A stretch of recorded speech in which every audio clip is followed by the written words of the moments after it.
قرآن پاک میں وراثت کے حصے کے حوالے سے اللہ نے خود طے کیا ہے جو شخص اپنی بہن یا اپنی بیٹی کو حصہ نہیں دیتا تو اللہ کے قانون کی کتنی بڑی خلاف ورزی کر رہا ہے وہ۔ قرآن پاک میں وراثت کے باقاعدہ احکام اللہ نے سورہ نساء میں نازل فرمائے۔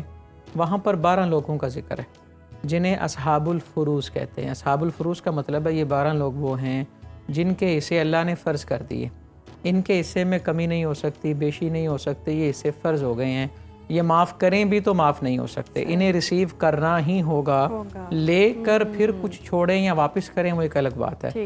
اور مزے کی بات یہ ہے، لطیف بات یہ ہے کہ ان 12 لوگوں میں سے 8 خواتین ہیں اور 4 مرد ہیں۔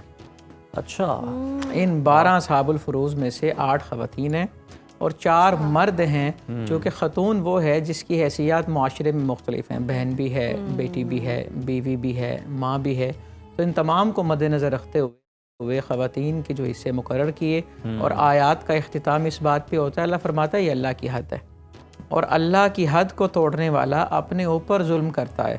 اب ظاہراً تو کوئی شخص یہ بلیک میل کر لیتا ہے کہ جی آپ کو بھائی چاہیے کہ آپ کو حصہ چاہیے، ٹھیک ہے، ایموشنلی بلیک میل کر لیتے ہیں، وہ ایسے معاف کر بھی دیں تو معاف نہیں ہوگا۔ کئی بڑے فخر سے کہتے ہیں جی ہم نے معاف کروا لیا تو معاف نہیں ہوگا۔ کئی کہتے ہیں جی ہم آپ کو عمرہ کروا دیں گے آپ نہ لیں، کئی کہتے ہیں جی آپ کو یہ لے دیں گے آپ یہ نہ لیں، ایسا نہ کرے، تو ایسا کچھ نہیں ہوگا۔ معاف کرنے سے معاف نہیں ہوگا، وہ لینا ہوگا۔ جس نے جتنی زمین کسی کی ہتھیائی ہے، ایک بالش زمین بھی کسی کی ہتھیائی ہے تو اس کا توق بنا کے اللہ گردن میں ڈالے گا اور پھر اسے جہنم میں پھینکا جائے گا۔ اور جس نے کسی کے 3 پیسے مارے ہوں، 1 روپے میں 100 پیسے ہوتے ہیں، 3 پیسے مارے ہوں تو اسے قیامت کے دن ان 3 پیسوں کی عوض 700 نمازیں دینی ہوں جو قبول ہوں گے، اور اگر نہیں ہیں تو پھر اتنے اس کے گناہ لینے ہوں گے۔